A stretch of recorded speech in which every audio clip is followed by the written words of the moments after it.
saying this from a victim place, but I literally could not create anything. And it was pointed out at this Clairvoyant Institute that there were definite beings and forces that wished to stop me.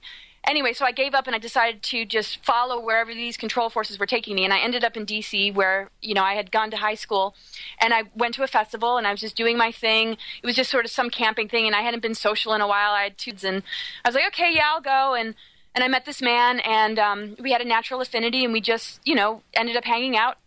And then when we started to see each other, he went to secret meetings in D.C.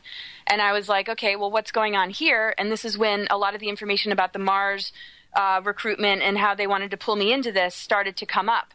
And immediately I was like, well, there's no way I'm going to go to Mars, because I knew from a child, I had just a strong mission on Earth. It's everything about Gaia and, the divine masculine and feminine coming back into balance within ourselves to activate this ascension. I had to get tattoos along the way just to mark it so that I wouldn't forget, because there were all sorts of forces that didn't want me to be on track with this. And I just, it's always been my focus and devotion. So there was just absolutely no way. And as much manipulation as there was, and, things that kind of glamorized it as me, oh, you'll get this position and we'll protect you and this and that. And there's all these things coming down on the planet and we need to leave. I knew that we didn't need to evacuate Mother Earth. If anything, there's a lot of technologies that are controlling the outcome of things, and there are a lot of players behind that. And I knew that I was up against those players, even though my partner did not want to notice that or see that or recognize it along the way when I tried to point it out. And I had prophetic dreams, that were revealing what it would be like if I did go. I was taken up in a ship by chains in this dream. It was completely lucid, and there was a voice from the sky, one of those dreams, and it told me that I had a choice. And, to do my mission or to go with them and, assist them in, whatever was going on Mars, which I later found out was to help reseed a new civilization, but under some level of control that I definitely wouldn't have liked. We're talking Mars here. We're talking still the patriarchal alien control systems. And so this dream really helped, because I chose to stay on Earth, and then I fell into the water, and there was an incredible alignment with the planets. And it was just amazing. And I woke up the next day and I told my partner, and that's when everything started to hit the fan, because they knew that I was onto them. They knew that I wasn't going to go with them. And my curiosity to discover what they were about and what they were behind was something they couldn't really get in the way of. And so, of course, that sort of threatened my life. But me being sort of rebellious and fearless, I'm just like, no matter what, I'm going to get this stuff out there, and I can get through this. And I always have this feeling that, that's what I'm here to do, is to conquer these forces.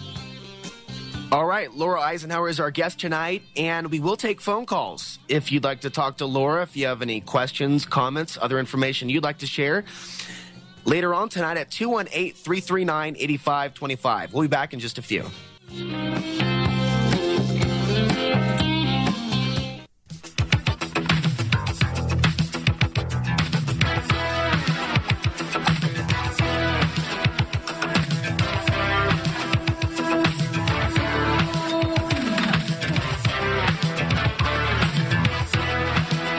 Welcome back.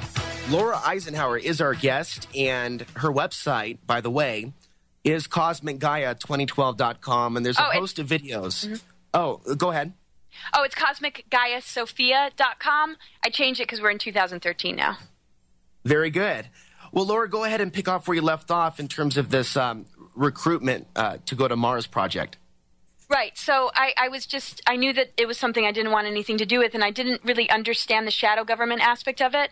I didn't know really just how much disturbing, sort of twisted, sick things kind of happen in that arena connected to mind control, except for what I'd seen in movies. There was no Project Camelot at the time, and I hadn't really come across many whistleblowers, but I just knew that something was weird, and that he had been taken in because of his abduction experiences to be analyzed. But I felt that the people that brought him in were behind the abductions, and it was connected to my labs. And it was just something very clear to me, because this was a group, sort of a branch in the shadow government, or that you don't really hear about, that has a lot of advisors to the CIA, or scientists, or people that were once involved in these three-letter organizations, people involved with Los Alamos, and a lot of things about remote viewing. So when I could hear him on the phone, and I got the names of the people he was going to these meetings with, and connecting with on this Mars stuff, I just did a lot of research, but I didn't find anything, because most of it was just cover jobs, and so much of this information was hidden at the time. But I just kept looking and kept looking, and for like 2 weeks, I wouldn't stop. Something just kept telling me, just keep looking, keep digging. And I dug and dug and dug, and then finally these names that he was associated with, I found were, connected to some of the stuff I was suspicious of, like HARP technologies, which, of course, simulates natural disasters. And so here are people who are associated with those technologies, and they want to, go off to Mars in the event of cataclysms. So it started to really make sense because, obviously they have this technology and they're creating these false abduction scenarios in order to steer us in a different direction, whether there's Mars there or not. It's just, one can't say, okay, this is truth, but one can say, here's the story. There's truths to it, but there's also a lot of compartmentalism where, those that are in the field don't know what's happening next door to them, and they're only serving what they're told to do. But when all the dots for them were to be put together, which people like us put together, it's a part of this larger agenda. So I wouldn't say all these people were necessarily bad, but they were playing their role, but all their roles put together, was connected to this. And, after all that research, knowing that they were connected to these technologies, I just started talking about it, and the phones were making clicking noises, but I kept talking about it, so they knew that I knew what they were about, even though they probably thought that it was hidden and they were in the clear, and that somebody like me would never keep digging. I think they think some people just project, naive or vulnerable, or she'll fall for this, and, they did something similar to Eisenhower where, they kind of put him in this position, and then he saw through it. So I really felt like, okay, this is my chance to just put a stop to this military-industrial complex stuff, this alien agenda, archonic rulership, whatever you want to call it, just all that represents, by simply refusing and starting to talk about it. That's all I knew to do. And I knew that things were accelerated, connected to the portals opening and the stargates and all this stuff with looking glass technologies that, create artificial stargates, and they're quantum access technologies that can look into the past and into the future and sort of tinker with the mind of humanity or the collective as far as where it's going to go. And the whole purpose, of course, is to control.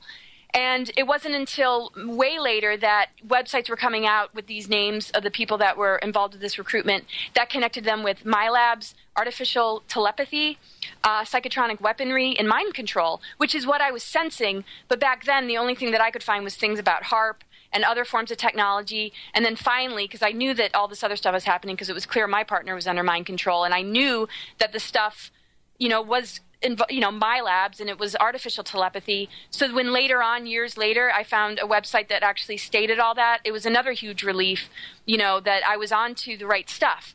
And so this is what the group's associated with. And, this is the thing with the ET relations with the government and their use of the technology. They can simulate all sorts of stuff and blame it on abductions. And, of course, there's legitimate races that want to intervene and help us because there's so much holographic imagery. There's so much, that they can recreate through just reverse engineering and, with crafts that, there's a collaboration, but there's also a military presence, and there's also legitimate extraterrestrials that when people have contact with them, they want to swoop in and sort of be a part of the unfolding of how that happens to control the outcome, because we're dealing with a mix, and we're dealing with a cosmic battle between different races that are, keeping humanity stuck in the middle. So it just becomes this big cluster. I won't say it becomes this big entanglement. But that's really what got me out of it, was being able to just dig deep enough and to just have enough clarity and intuition to see through the different layers, because it certainly was presented to me as a pretty, positive thing. And I see nothing wrong with, protecting the human genome. But when you're dealing with characters that are duping humanity into false scenarios in order to create something that'll benefit them and only them in this elitist kind of self-serving mentality, there was no way I was going to have anything to do with it. If it had to do with like a nice invitation where there was no manipulation or mind control, that would be different. I would be in a council, discussing, global issues and doing the best to serve humanity. But that wasn't the case. So I had to, come forward because it was totally, out of integrity. The level of mind control, that we're dealing with on a global level, is profound. And that's just to really steer it in a direction in their favor. And so this has to do with timelines, the success of these particular agendas. And so around the time that I broke free was when Dan Burrish also said that, a collapsing of a negative timeline had happened. And I don't say that had to do with me not going forward with it. But I think a lot of people during that time, because the same year Project Camelot comes out, there's all these whistleblowers showing up. So I think a lot of us woke up from what we were being sort of steered into and, made the right choice. At least I think. Some people think I'm crazy. Why didn't you go to Mars? I'm like, hey, I'm going to go to the stars. I'm a cosmic journeyer, but not under this sort of thing, because this is the control and the manipulation. We all have free will. And, mind control is the complete and total abuse of it. So anything that involves that needs to be called out.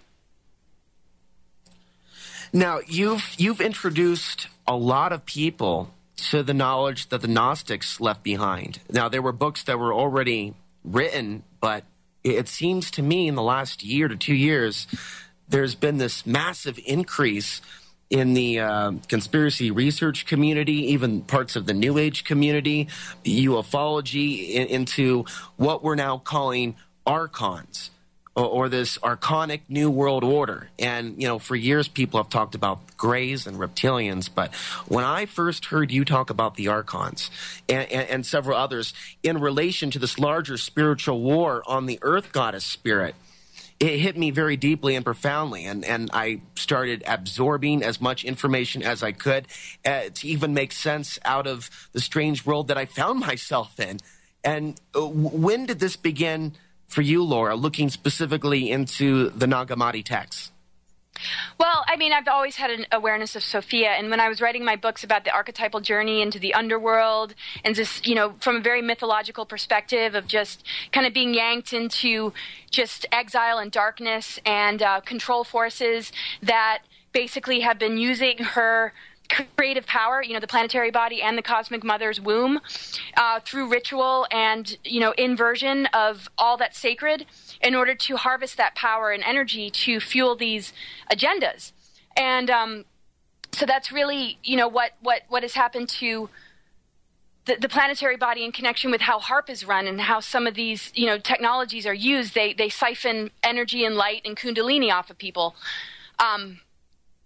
So I always had an awareness of it. Like I said, I had written a book, and then I came across some stuff. I was in a bookstore, and I was, at that time just kind of getting some clairvoyant assistance, just because, we all are very clairvoyant. We have our own intuition. We know what our truth is, but sometimes it's helpful to have a little validation, especially when it's in this type of arena, and I kind of stumbled upon it. But anyway, I didn't sign up for it. It was it just kind of happened. So I'm like, I guess this is meant to be. I need to hear, some validation on all this. But during that time, I would walk into bookstores, and there was this big sort of just outbreak of all these Magdalene books, all these Sophia books, and all this stuff about, the goddess. And I would just flip through it. I'm like, oh my gosh, this is like my book. They're describing all the same things when it connects to soul alchemy, our DNA, the exile of the divine feminine. And I was just, my inner guidance said, don't read these books though, know that the information is out there, but really, just stay focused on your own truth. Even, it's going to be parallel, it's going to be similar to these books, but you want to own your own information and not see it through anybody else's eyes. So what I would do is I would just flip through books and be like, I'd get the goosebumps, like, yes, yes, yes. But then all I would do is just kind of go into the index and find the things that mattered most to just sort of keep me grounded. But I wouldn't say I really ever read anything all the way through. My awareness of the Nag Hammadi, does have to do with, some of the translations I read and how, John Lash put it.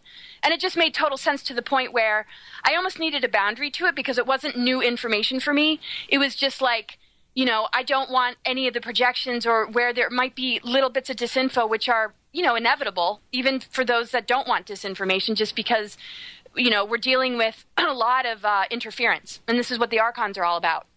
And basically, so the Nag Hammadi text basically just reaffirmed what you already felt inside, the knowledge you had. Right, and there are just some things that I could just sense were distorted. I could sense it, and it's Zachariah Stitchin's work. Hope I said his name right. And a lot of the stuff I was reading, I didn't even want to read the Da Vinci Code. I knew there was something not right about that. And it was almost like my intuition and just what I was carrying was way more important than putting too much of myself into anything else, and just to really just stay grounded in that. But I did feel just such a similarity to a lot of it. And the book, The Goddess Sophia by Caitlin Matthews, was a huge one where I was like, oh my gosh. And this is really the archetypal story that we all experience on a soul level, where we're, really, we're inheritors of these archetypal patterns and these scenarios that took place, really since the beginning. And this is where the birth of the archons happened. And so most of my journey since I was, really, really young, I knew had to do with, being senior to these archonic forces and understanding the misalignments of how these energies came into being, have a lot to do with the pantheons and their